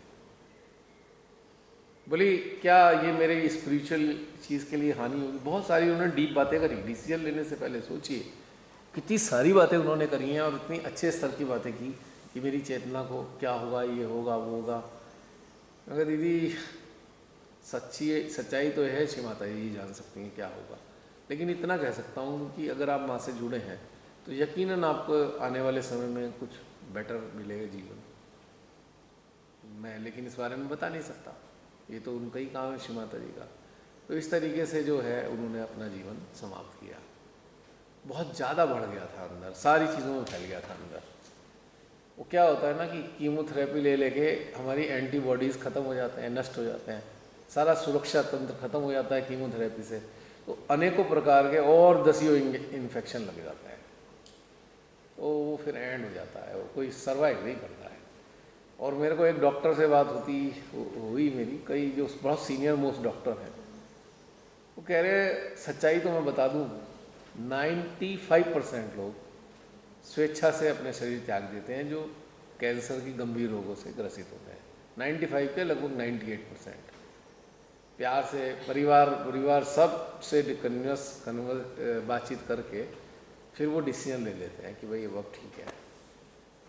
क्या ट्रीटमेंट भी भैया, मैंने तो अपने हस्बैंड को मुझे पता है ट्रीटमेंट कितना रिस्की है, बल्कि मैं ये कहती हूँ कि लेना ही नहीं चाहिए। इसका एक्चुअली सच्चाई बताऊं, इसका कोई ट्रीटमेंट है ही नहीं, मेडिकल साइंस में इसका कोई ट्रीटमेंट नहीं। हाँ, डिस्ट्रॉय कर देते हैं इससे। तो अगर किसी को कैंसर दुर्भाग्य से हो गया तो किसी वैद्य जी के शरण में आ जाओ, नेचुरोपैथ नहीं, ऐसा नहीं है। माँ के शरण में तो है ही नेचुरोपैथी और आपकी आयुर्वेद, किसी की शरण में चले जाओ और पूर्ण विश्वास के साथ मैं गारंटी से बता रहा हूँ समाप्त हो जाएगा कैंसर। क्योंकि मैंने ऐसे भी केस देखे हैं जिन्होंने विश्वास किया कि भाई नहीं, हमें तो ये सब करानी नहीं सर्जरी, अब 20-20 साल हो गए अभी तक जीवित हैं, तो ऐसा भी संभव है। चलिए, वो फिर टॉपिक कहीं और पहुंच गया। और बताइए, अब लास्ट में हमारी बात चली थी बहन की, ऋतु बहन ने कहा फूड सोकिंग के बारे में। मेरा एक और भी प्रश्न है। एक मिनट, एक बताइए पहले, एक का आंसर तो ले लीजिए। एक का तो आंसर मैं दे दूं, आपने मेरे से पूछा था। दूसरा भी रखिए क्वेश्चन।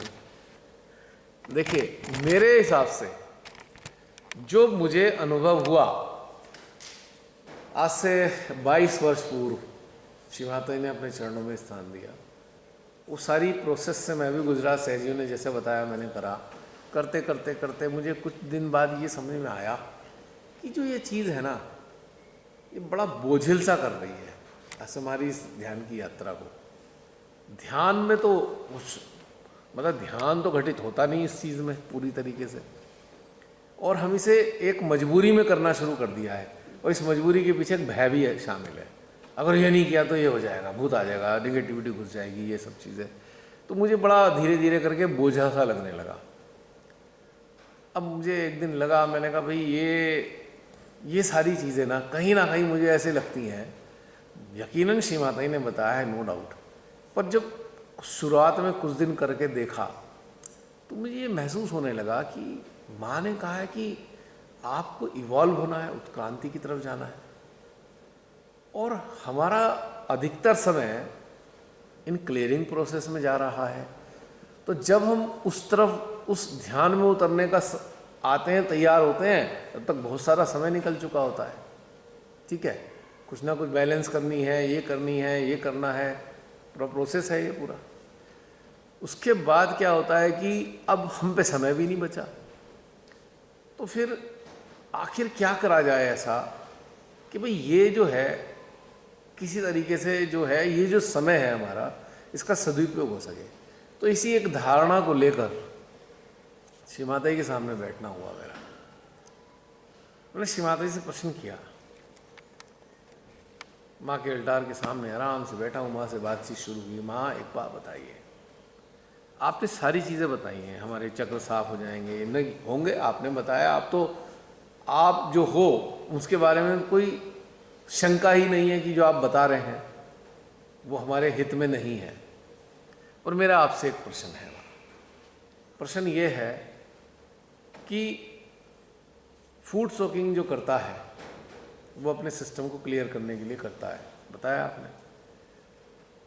तो माँ, अगर किसी के पाँव ही ना हो, घुटने से नीचे ही पाँव नहीं है उसके, और वो आपकी सहज में है, ध्यान में जुड़ा हुआ है, तो क्या वो क्लियर नहीं हो सकता? ये लिटरली प्रश्न किए। जब प्रश्न किए तो ऊर्जा का ऐसा झनाका सा आया, आंसर मिला, हाँ हो सकता है।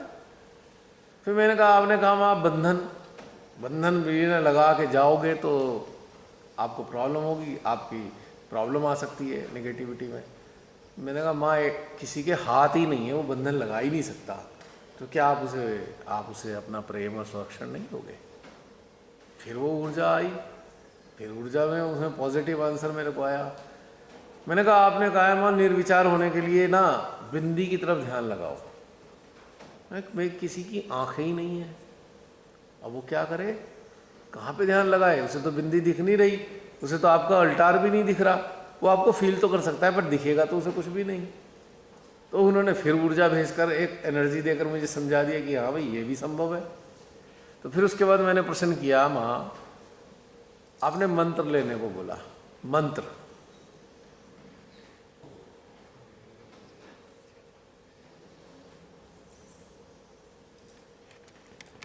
बहन जा रही है? अरे मेरे से क्या, आपकी मर्जी है और आप माँ ने आपको बुलाया, उनसे परमिशन लेके जाइए। हाँ हो जाइए, ठीक है। जय श्री माता जी, जय श्री माता जी।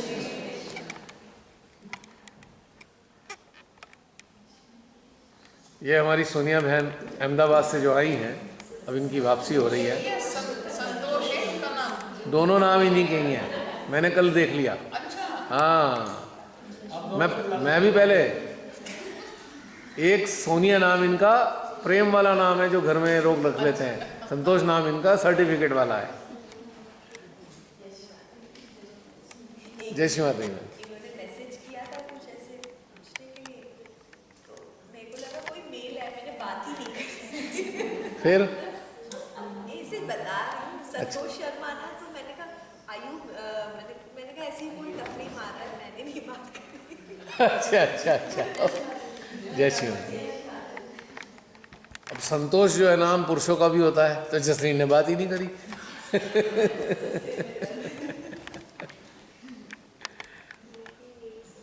हाँ तो मैं बता रहा था इस बात को कि मैंने माँ से प्रश्न किया, माँ किसी की आंखें ही ना हो तो बिंदी कैसे देखे? वो निर्विचार नहीं हो सकता क्या बिना आंखों के? तो मैंने उनसे एक प्रश्न और किया, माँ अगर किसी एक कान ही नहीं है तो आपके लेक्चर कैसे सुनेगा? वो उसकी हियरिंग पावर ही नहीं है, तो क्या आप उसे ज्ञान नहीं दोगे? ये प्रश्न, सारे प्रश्न किए लिटरली, और सारी ऊर्जा ने आकर मेरे को पूरा सराबोर कर दिया, मेरे को उत्तर मिल गया। तो आंख, कान, नाक, दिमाग, हाथ, पांव नहीं भी है ना, तब भी माँ प्रेम देती है। आपकी चेतना माँ से जुड़ी होनी चाहिए। ये आंसर श्री माता जी से मुझे प्राप्त हुए ऊर्जा के रूप में, और बस मेरी यात्रा आगे शुरू हो गई। क्योंकि मैं भी तंग हो रहा था, मैं भी तनु की तरह तंग हो रहा था, यार कैसे करूं। कई बार काम से आता था, बड़ी समस्या, 2 बजे रात को आना हुआ, 1:30 बजे, अब मैं ये करूं, भूख भी लग रही है, थकान भी हो रही है, अब पहले ये वाली चीज़ करूं। कुछ दिन तक तो बड़ा रिलीजियसली प्यार से पूरी श्रद्धा से करता रहा, मैं तंग हो गया। मैं कहा यार ये तो बड़ी मुसीबत पड़ गई गले। अब मैं सोऊं कि फूड सोकिंग करूं कि क्या करूं? ऐसे में अब खाना खाऊं, दोनों तीनों चीज़ें एक साथ कैसे करूं? आप ऑलरेडी आत्मा में आ चुके थे तब तक। नहीं, पर मैंने इसलिए मैं तंग होकर वहाँ से प्रश्न किया। मैं कहा माँ कहाँ उलझा दिया? क्या कोई ऐसा, पहले मैंने उनसे पूछा, कोई ऐसा तरीका नहीं है माँ जो ये ना करना पड़े? तो माँ ने ऐसे मुस्कुराते हुए देखा, ऊर्जा देकर मुस्कुराई। मैं कहा भाई कुछ है तो सही, कुछ तो है इसका मतलब। फिर मेरे प्रश्न आने शुरू हुए, ये सारे 5-6 प्रश्न मैंने किए। उसके बाद तो मेरा हौसला बढ़ गया। मैं कहा ठीक है, अब ये ऑप्शनल में आ गया, अब कंपलसरी वाले में से हट गया। देखो फूड सोकिंग करके अच्छा लगता है, इसमें कोई शक नहीं है, और ये कोई समस्या नहीं है, बहुत अच्छी चीज़ है, बेस्ट।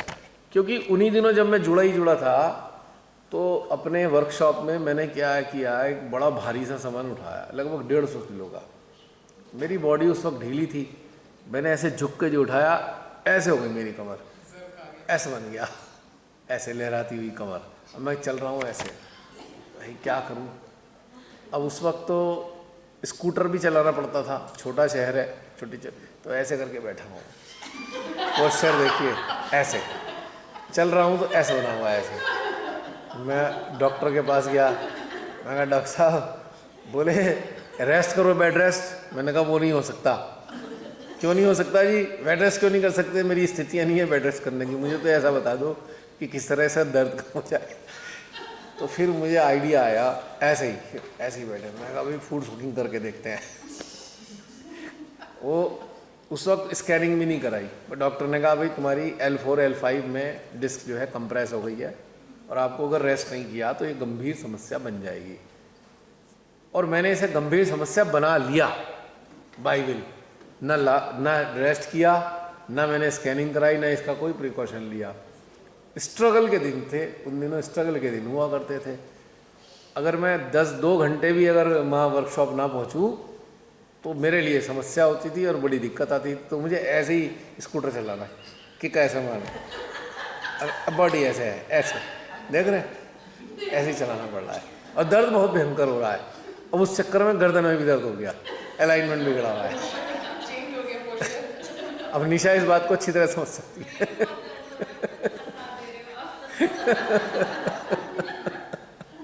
तो टेढ़ा मैंने फूड सोकिंग करनी शुरू की।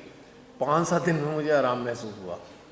बोले तुम्हारा ये प्रॉब्लम 1 महीने में कम से जाएगा, 1 महीने के बेड रेस्ट में। तो फिर फूड सोकिंग करते और 1 हफ्ते में आराम हो गया दर्द में। तो फूड सोकिंग भी टेस्ट हो गई। मैं ये कहना चाहता हूँ, अगर आपको कोई न्यूरोटिक प्रॉब्लम हो गई है, कंप्रेशन आ गया है किसी डिस्क का, जॉइंट्स की प्रॉब्लम है, तो आपको बहुत श्रद्धा के साथ में फूड सोकिंग कर लेनी चाहिए। पर अगर आप ये सोचो डर के मारे आप फूड सोकिंग कर रहे हो, मेरे अंदर निगेटिविटी ना घुस जाए, ये ना हो जाए, और आपकी स्थितियां नहीं है, आप थके हुए थकाए हो, आपके पास टाइम नहीं है और आप मजबूरी में कर रहे हो आप रिचुअल बना के, तो ये फूड सोकिंग आपकी ज़िंदगी में बोझा बन जाती है और आपको लगता है कि आप कंप्रेस हो गए हो, अंदर दब रहे हो, और आप जो है ना मेडिटेशन से भी आपका चित्त हट जाता है, आपको मज़ा भी नहीं आएगा मेडिटेशन में, क्योंकि आप इसी में उलझ के रह गए। ठीक है, तो इसलिए मेरे व्यूज़ दोनों ही प्रकार के हैं। अब सवाल ये उठता है कि मैंने तो उनसे आंसर ले लिए, मेरे को तो मिल गया कि सब कुछ हो सकता है। अब जब ये आंसर मिल गए तो मुझे फिर क्या करना था, समझने की बात है। हमें अभ्यास फिर किस चीज़ का करना था? हमें अभ्यास करना था जो माँ है ना, माँ, उनको अपने हृदय में बसाने का अभ्यास करना था। कैसे भी हो आपको हृदय में बसा के रखना है। जो लोग बाधाओं से इन बहुत सारी अपनी सोचों से दूर जाना चाहते हैं, डरे रहते हैं 24 घंटे, पक्के तौर से शिव माता जी को अपने हृदय में स्थापित कर लो। कैसे भी करके स्थापित करो, मानते रहो, महसूस करो माँ हो हर हालत में हो। ध्यान में जाओ, उन्हीं का ध्यान करो, खाली केवल उन्हीं का ध्यान करो। उनकी फिगर को, आकृति को मत देखो, आप उन्हें महसूस करो कि मेरे हृदय में हो, आप मेरे हृदय में हो, और पूरी गहराई से इस चीज़ को महसूस करते जाओ, करते जाओ, करते जाओ। तो एक दिन समय आएगा आपका अनहद चलना शुरू होगा, धक धक धक धक, जनरेटर की तरह। वो अनुभव दिया शिव माता जी ने मुझे सन 2000 में। पौन घंटे तक इतनी जोर जोर से धक धक धक धक धक की आवाज़ आई, अंदर चल रही है और मैं गहन ध्यान में चिपका हुआ हूँ। ऐसे धरती पे मेरे हाथ है, I was just moving like this, ऐसे मूवमेंट आ रहा है पूरा, गाल मेरे ऐसे हिल रहे हैं, इतना तेज ऊर्जा, इतनी तेज ऊर्जा।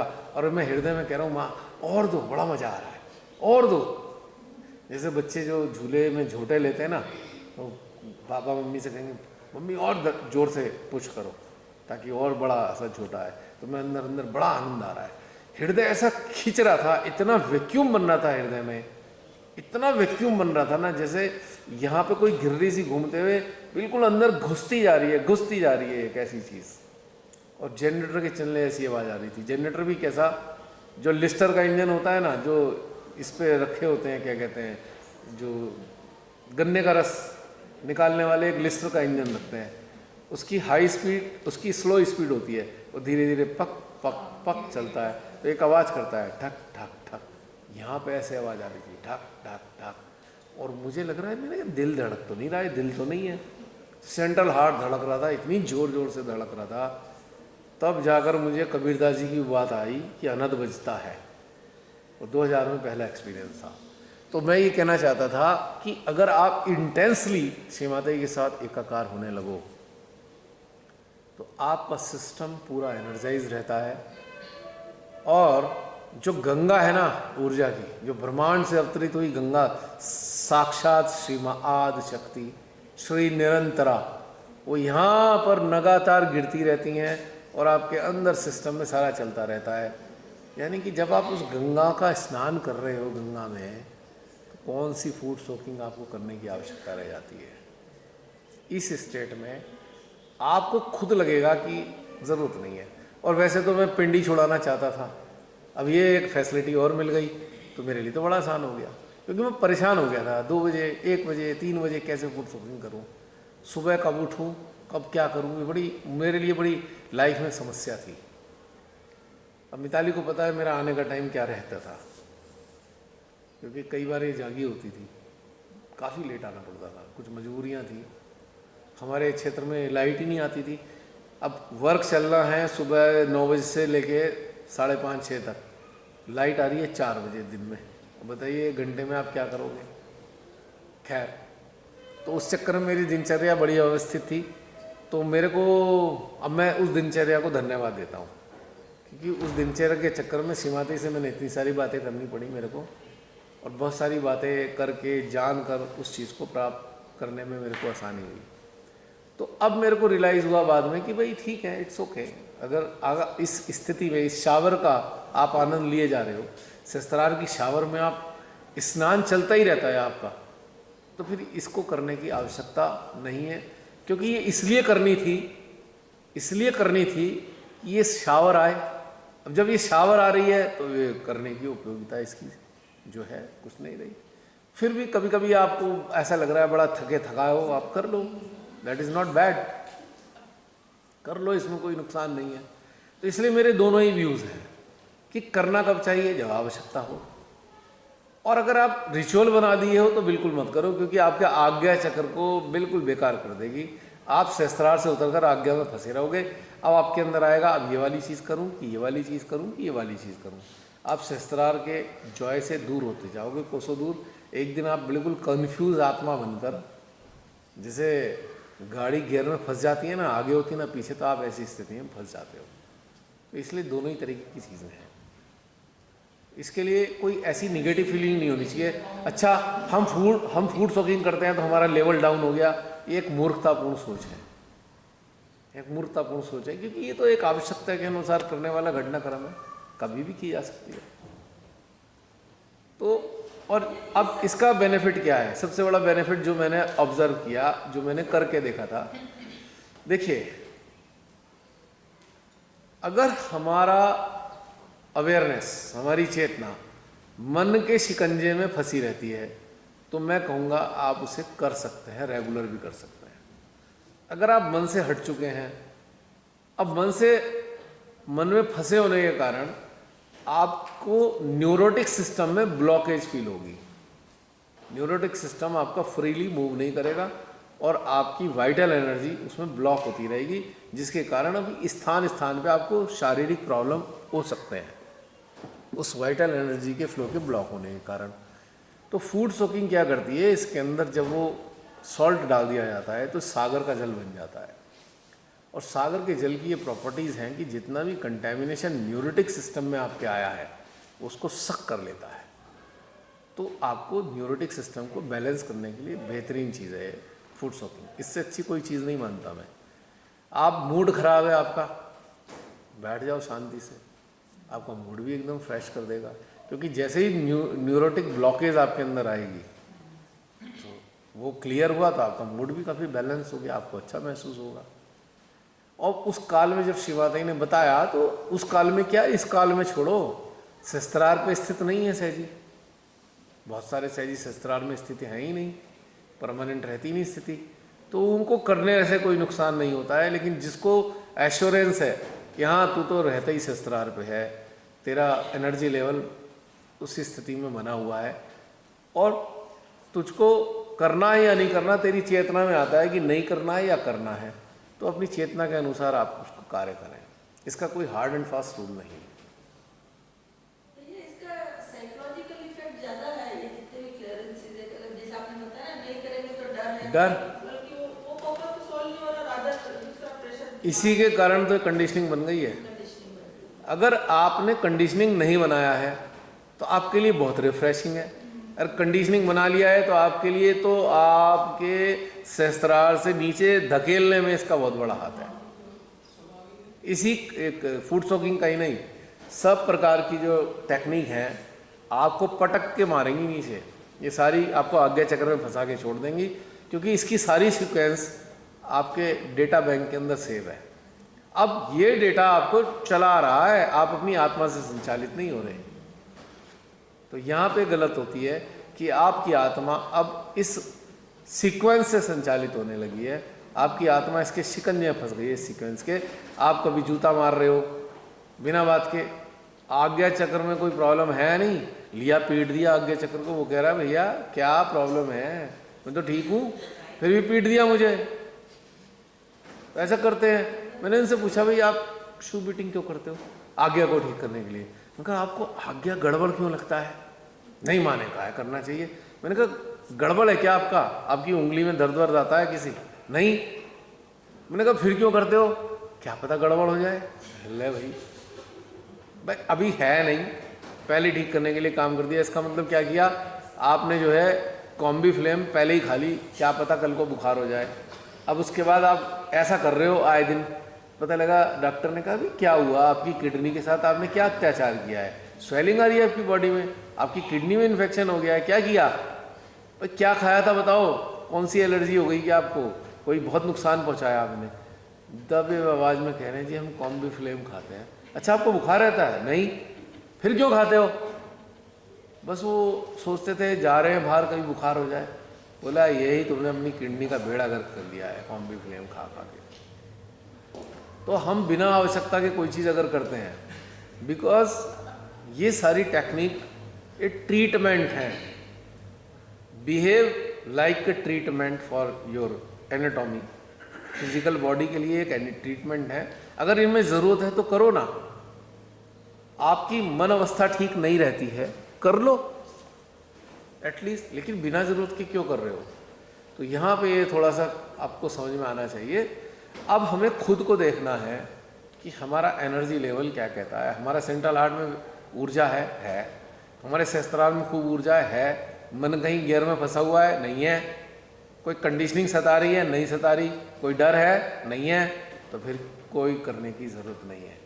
ये बात कंडीशनिंग आपको अगर आपके अंदर ये कंडीशनिंग नज़र आती है तो आप करिए, लेकिन डर के मारे फियर फैक्टर मत कीजिए। आज फूड सॉकिंग नहीं करी, आज रात को जरूर कोई भूत पकड़ लेगा मेरे को, मेरे चक्र सारे फंस जाएंगे। एक फियर फैक्टर हमने डेवलप किया है और इससे एंग्जाइटी पैदा हो रही है। एंग्जाइटी फिर तो लोग 3-3 बार कर लेंगे, यार फंस गए अब तो, सुबह भी करो, दोपहर भी करो, शाम को करो। जैसे 3 डोज बताता है ना डॉक्टर, सुबह शाम खा लेना, पानी से ले लेना, खाने के बाद ले लेना। तो ये वाली अगर स्थिति हमने पैदा कर ली है तो ये आपके लिए बाधा बन चुकी है। लेकिन अदरवाइज मेरा व्यक्तिगत अनुभव है एक्सीलेंट, अगर आप करते हो अपने आप को आनंद देने के लिए, क्योंकि फूड सोकिंग का पता हमें अब चला है ना श्रीमाता जी से कि फूड सोकिंग है ये। पर हम गर्म पानी में पैर तो पहले भी डाल लेते थे जब बहुत थकाए होते थे। गर्म पानी का स्नान बहुत थके हुए इंसान ले ले तो फ्रेश हो जाता है। अब इसका एक और पहलू है, दूसरा बहुत ब्यूटीफुल पहलू है इस चीज़ का। आप में से बहुत से लोगों ने गंगा वगैरह में स्नान किया है? किया है गंगा में स्नान? और बड़ा मज़ा आता है, गर्दन तक डूब के खड़े हो जाओ, है ना? आप उसमें डुबकी भी लगाते हो। अब जो गंगा जिसके बराबर में है और वो डेली गंगा में स्नान करता है, तो क्या वो बाल्टी लेके गंगा के अंदर बैठेगा फूड सॉकिंग करने के लिए? ये एक विवेकशीलता होनी चाहिए हमारे अंदर। अब कोई कहेगा भी गंगा क्या मतलब हो गया फूड सॉकिंग से? गंगा तो कहीं है, जहाँ है वहाँ हम रहते नहीं हैं। तो भाई ये जो गंगा सहस्त्रार पे आ रही है और ये आपको पूरा स्नान करा रही है, तो फिर आपको ये क्यों करने की आवश्यकता हो रही है? और चैलेंज कर रहा हूँ इस बात को, जिस साधक साधिका के सिस्टम में ये गंगा बहती है और वो लाख चाहे ना मुझे फूड सोकिंग करनी है, उसकी अंतर चेतना करनी है, नहीं करनी। क्यों? क्योंकि वो अंदर से बताना चाहती है क्या आ तो रहा है, जब ये आना नहीं है तो आप कर लो, क्योंकि ये सिस्टम खुल नहीं रहा है, नर्व फंसे हुए हैं, गियर अटके हुए हैं, आज्ञा के कपाट बंद हैं, तो कर लो, खुल जाएंगे, गंगा का आना हो जाएगा। लेकिन जब गंगा आ रही है तो इसलिए कंडीशनल है, मतलब ये सिचुएशनल है, क्या फूड सोकिंग करें या ना करें, आप अपनी स्थिति का आंकलन कीजिए। मेरे को ना तो हाँ कहना है ना कहना है, क्योंकि डॉक्टर आपको वो दवाई देता है जो आपको चाहिए। और आप किसी केमिस्ट के पास जाके खुद ही कहते हो डॉक्टर साहब वो भैया जरा ये वाली गोली दे देना, वो कहेगा क्या हो गया, बस मुझे खानी है, मुझे ऐसा गिरा लग रहा है। मतलब हम खुद के ही डॉक्टर हैं, मन करे कुछ भी खा लो, और पता लगा बाद में लॉस हो रहा है हमें, बिना सोचे समझे हम खा रहे हैं, बिना कंसल्ट किए हुए, तो लॉस देगा। तो विवेकशील होना चाहिए, क्या हमें आवश्यकता है या नहीं आज के टाइम के लिए। उस काल में श्री माता जी ने कहा, कौन से सन में कहा मुझे नहीं मालूम, लेकिन मुझे पता है कई साल पहले कहा है। तो अगर आप 30-40 साल पहले पीछे जाएं तो सामूहिकता में आप इस स्थिति को आंकलन करें कि पहले कुंडली इस तरह से फील नहीं होती थी लोगों को। आज क्या होगा, मैक्सिमम लोग कहेंगे हाँ हो रहा है जी, और ये बिल्कुल ऐसे ही हो जाता है, कुंडली शस्त्रार पे है फिर भी कुंडली उठा रहे होते हैं। देखा है आपने सेंटर्स में? तुम क्यों उठा रहे हो यार, उठी हुई है। नहीं वो दोबारा उठा रहे हैं। मैं कहा तो नीचे गई ही नहीं, तो फिर किसे उठा रहे हो आप? मैं कुंडली शस्त्रार पे माँ की तरफ चित्त गया, कुंडली शस्त्रार पे आ चुकी, आपका आनंद आना शुरू हो गया, आपका ध्यान भी लग रहा है। उन्होंने कहा, आवाज आई अब कुंडली बंधन ले लो, कुंडली उठाओ, ना फिर उठानी शुरू कर दी। किसको उठा रहे हो अब कौन बचा है उठने को? जिसने उठना था वो तो उठ गई, पर नहीं हम तो करेंगे, क्योंकि हम सबके सामने। कोई कहता है कुंडली नहीं उठाई तुमने, पड़ोसी कहे कुंडली क्या हुआ, कुंडली का कुंडली नहीं उठेगी भूत घुस जाएगा। और कोई उससे कह रहे भाई उठी हुई है, महसूस हो रहा है, ध्यान में मजा आ रहा है, भाई क्यों उठा रहे हो? नहीं, कुंडली उठाओ। शिवमाता जी ने कहा कि जिस कारण से गंगा पवित्र है वही गंगा आपके अंदर से बहती है, तो फिर आप महसूस करो, तो फिर सारी चीजें खत्म हो जाती है ना।